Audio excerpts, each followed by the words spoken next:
Hello and welcome back, friends. If you're new around here, I am Big GATAH. If you came looking for the sharpest tennis bets, you're right where you belong. Right now, we are covering ATP Nito, the finals. The final. The very final match of the season. So, get yourself involved in the comments. Let me see what your last pick or picks are for the last ATP match of the season. And keep your eyes peeled for my pinned comment if you want to play along with what I'm playing as well. If you do like the breakdowns of these matches, give the video a like. Appreciate you in advance. It goes a super long way. If you want to get my picks as soon as I upload, you can subscribe. It also helps me out a bunch. We just hit over 800 subscribers. Thank you guys. That's so huge. Let's keep growing. 900 is the next milestone for me to hit, so help me get there, please. If you are feeling extra generous, there's a link at the bottom of the pinned comment if you would like to donate. And there's also a link to my free Discord as well. And with that being said, what are we looking like for today? Friends, I don't know how to put it to you, but if I can unlock this phone. Look at what time it is. Look at Jordan Poole telling you what time it is. I just got off work. A 6 to this time shift. Okay? I mean this shit. I'm giving y'all these picks. I don't care. The match is in more than enough hours for you to get this video in your fucking face. So, this is what I'm doing it for, man. Anyway. That aside, I'm exhausted. What did we take yesterday? We took Jannik Sinner in straights. Easy. Then we took Carlos over 12.5. And he literally snatched it right from our hands. He snatched it right from our hands. It was 40-30, 5-4. Couldn't even take it to a deuce, Felix. So, it's okay. It's Carlos. And you haven't played him in years. It is what it is. We went for a risk and we didn't get it. It's how we go, okay? But we've been doing very well during the finals, as you know. So, we can take a loss here, but for the last one, let's make sure we do get it right. Let's make sure we do get it right. This is the only one that matters to me. So, I want to make sure we do this well. All right? Then again, I do want to say thanks to everyone that's been rocking with me all season. I know I was gone a little bit during the clay, but hey, I figured it out, and we are going to smoke it next season. Yes. So, thank you guys again for being here, but let's get into Sincaraz, number 17. All right? We have Carlos Alcaraz and Jannik Sinner. This is going to be no bullshit. Like legitimately no bullshit, the 6th final they're playing each other in this year alone. They've played each other 16 times, and they've played the past 6 matches this year have all been finals. The season was rigged for them to play each other in finals. Literally, look at this. All last year was semifinals. They fixed that. So it's 11-5 Carlos. Now, one thing that they haven't done yet, this might be a bit surprising to you. They've never played each other in their own home country. Not since 2019 in a 3-set challenger. But they've yet to play each other in Italy. Actually, they played in Rome. I'm sorry. They played in Rome this year, and Carlos beat him on the clay. Hasn't played him in Spain, though. But this is going to be in Turin. This is the first time they're seeing each other in the finals as well. So, this is going to be juicy. This is going to be juicy. On the only indoor hard court match they have in their head-to-head history, which was in Paris, it looks like, Carlos won in straights. That was 4 years ago, though. 7-6, 7-5. Now, in the U.S. Open, Carlos was just fucking incredible. Now, what he did to Felix was scary as shit. I struggle to think that Carlos won't have some damage. Him to get a set in this is minus 180.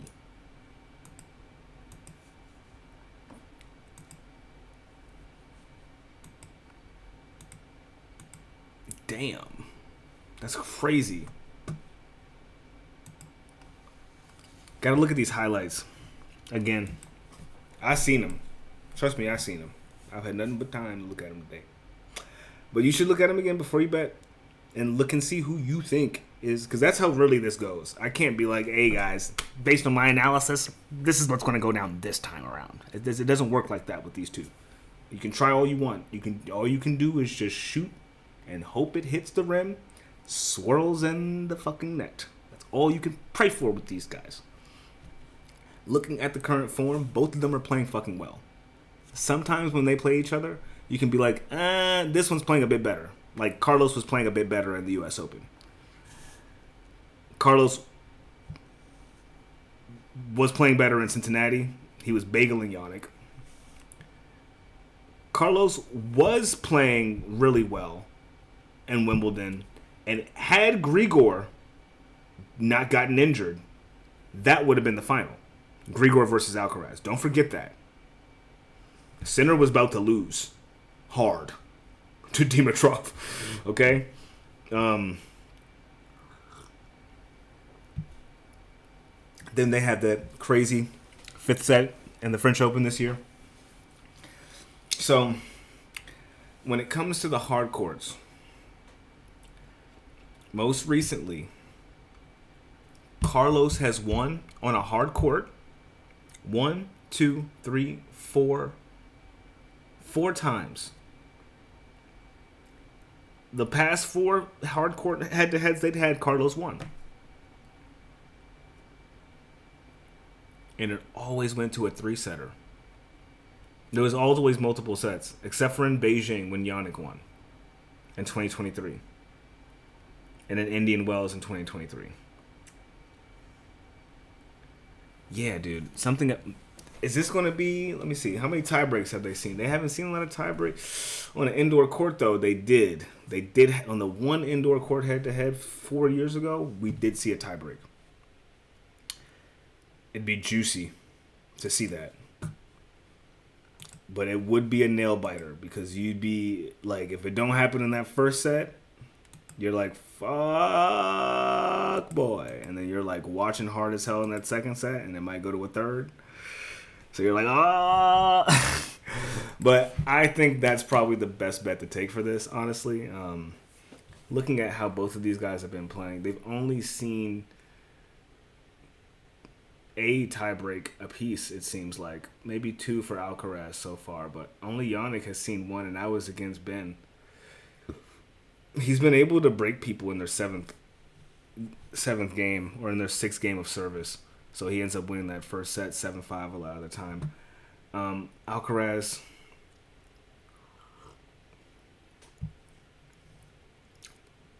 just narrowly lost a set to Taylor Fritz. Outside of that, he's looking more of the same. Just as good as Yannick. So looking at the over in total games here, what do we think? So historically, the over 12.5 for Carlos hits. The over 12.5 for Yannick will hit if it's a fucking grand slam.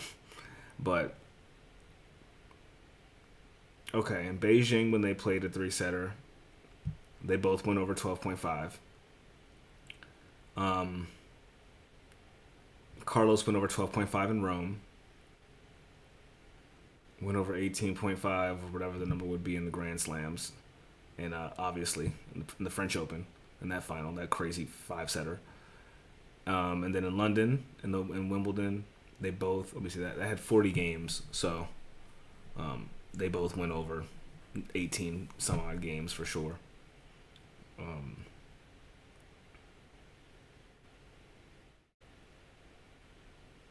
Yes, Alcaraz had 18. So he actually went under, just barely went under. But Yannick did go over. with 22.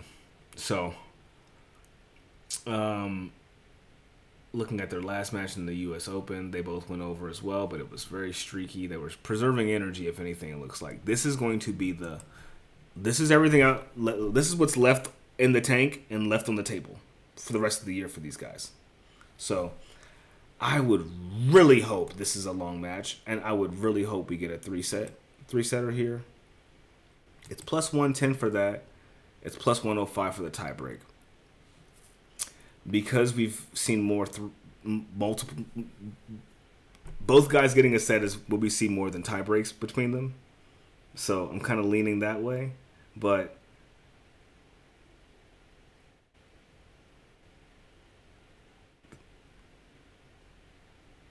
they haven't had a tie break in 3 matches.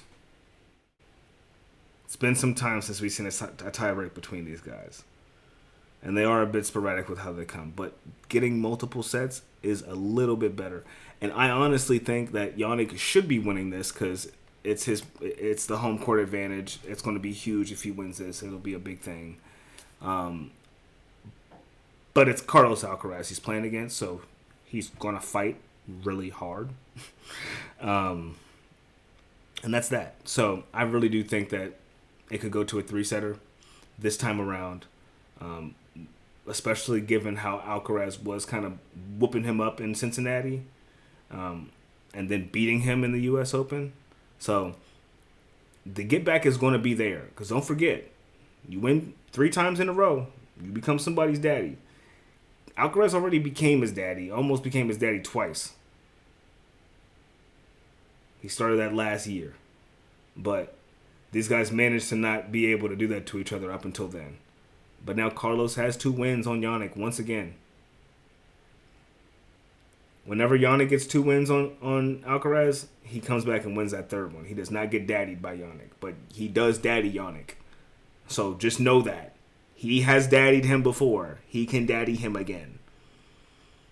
And looking at the fatigue, what's left in the tank, both of these guys have played only 4 matches, but Alcaraz did not have to play that much in Paris. So don't forget, he didn't have to even really think about playing Felix more than just once. And he beat the brakes off of Felix because he's tired at this point, right? So Sinner had to go against that Felix Auger-Aliassime in Paris in that final after beating Zverev in a bagel, Ben Shelton, Cerundolo, and Bergs. He might not show it, but he's definitely had fatigue affecting him. I would definitely lean on Alcaraz. Let's see what the spread is on Carlos. 2.5. Wow. It's minus 200 for Carlos to get the plus 3.5 spread. If you parlayed all 3 of those things together, the tiebreak, 3-setter, and him covering the spread, it's plus 280. It's a crazy ticket, but I'm thinking about doing it just for the last hurrah. But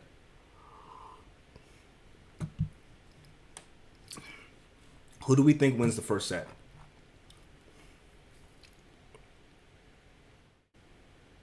Carlos always wins the first set between them. Damn near. Actually, no. It's so hot and cold between these guys. As of recently, Carlos has been getting the first set. The past 3 matches they've been playing. So,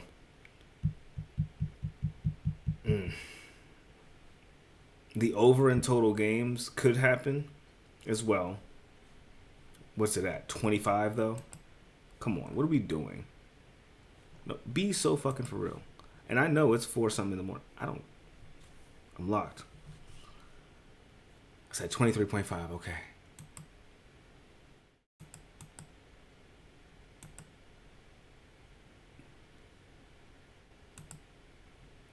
The 27.5 is at plus 150. If there's one number we haven't even thought about before, it's 27. But, all right. And then let's close out with this and we'll get up out of here. Okay. On the indoor courts, Carlos Alcaraz is 10-2 this season with a 70% win rate. Jannik Sinner is currently 30-0 since 2023 on the indoor hard courts, going with an 81% win rate. It's one of those things where, like, yeah, you hear that and you're like, fuck, he's definitely going to win this match. But then you realize his record this season is 57-6. Where do those 6 come from? Talon Griekspoor from a retirement, so it doesn't really count. But Carlos Alcaraz, Alex Bublik, Carlos Alcaraz. Everybody else can fucking get beaten by him, but this guy doesn't seem to like to do that. So just keep that in mind if you think Jannik's going to win. I'm just saying, I know it's home court advantage. I know it's the last match of the year, but keep that in mind when you saw what happened in the French Open. The match was Sinner's to win, and Carlos said, fuck that. He really said, you better be lucky this wasn't in fucking Italy, because then you really would have had a problem with me. That's really what that was giving off. Like, you lucky that I won this shit in France and this Grand Slam, because I wouldn't did this to you out in Rome, buddy. I won the tiebreak and beat you 6-1. So but if it would have been I was down a set and a half, and I came back, nah. I would only play you in Spain after that if I'm Jannik. So, anyway, I digress. I will get a good look into what I think is the best thing for us to play here. But honestly, Carlos is plus 152 right now. 154. When I woke up this morning, hours ago, yesterday morning, it was plus 140. I'm not going to lie to you. I took it.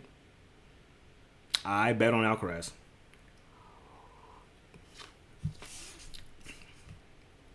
I already bet on him.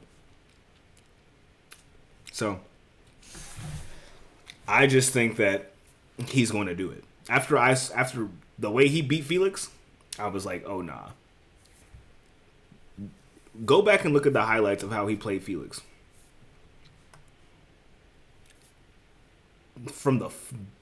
I started watching, I think, from the second set. Bro.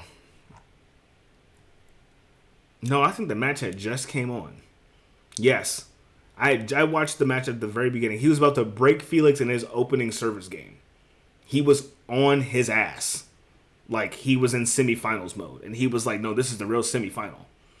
So, don't count out Carlos Alcaraz, man. Honestly, what is the over 12.5 for this, brother? It's even money. I like the over 12.5 for Carlos, but I'm just going to say fuck it and bet on him to win, bro. Because to me, he's been the number one guy in essence this year. And the essence will have to come and manifest itself in this final.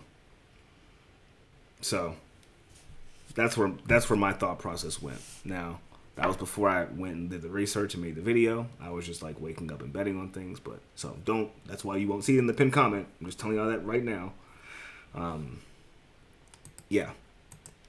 Anyway, that will conclude everything I'm going to cover here.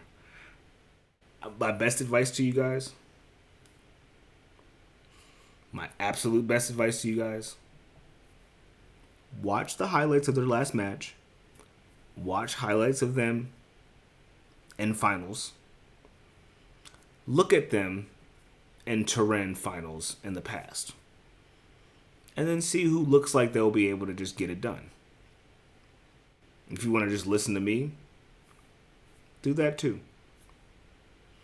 But that is going to be the last match of the season. But we're not done yet.